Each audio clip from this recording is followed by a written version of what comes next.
Hermansyah selaku PPK, Ivan Didi selaku pelaksana, Suci Rahmananda selaku konsultan kegiatan dan Fahrul Razi selaku konsultan pengawas.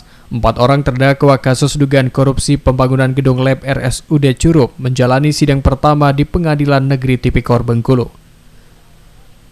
Dalam pembacaan dakwaan, JPU Kejari Lebong membeberkan soal modus yang dilakukan para terdakwa, mulai dari pembangunan tidak sesuai spek dan markup.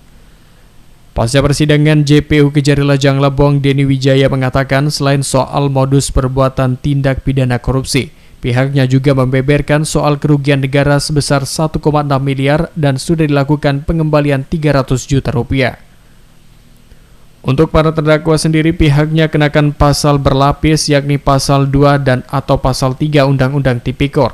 Selain itu, dalam perkara tersebut, penyidik Kejari Lejang Lebong masih terus mengembangkan rumah sakit tahun 2020 di Curup. Tentu dakwaan ini kita utarakan terkait perbuatan melawan hukum yang dilakukan oleh masing-masing terdakwa dalam kaitannya dengan pembangunan itu dan terkait tupoksi mereka masing-masing.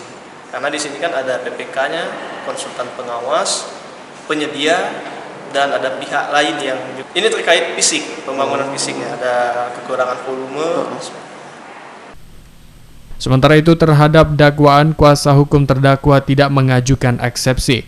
Namun pada intinya, kuasa hukum salah satu terdakwa Hardianto mengatakan dengan tegas agar penyidik ikut menyeret 2 orang direktur yang jelas terlibat dalam perkara tersebut.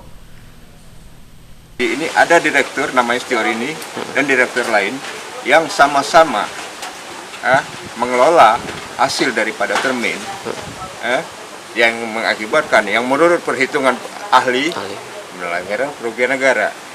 Patut dipertanyakan, kenapa direktur yang namanya Stiorini dan direktur di belakangnya ini, saya lupa namanya. 2 orang itu ya Bang? 2 orang itu tidak menjadi tersangka sebagaimana apa yang dijalankan oleh klien kami. Sementara itu, sidang akan dilanjutkan selesai Lebaran dengan agenda pembuktian dari JPU Kejari Lejang Lebong. Rendra Aditya Gunawan, RBTV melaporkan.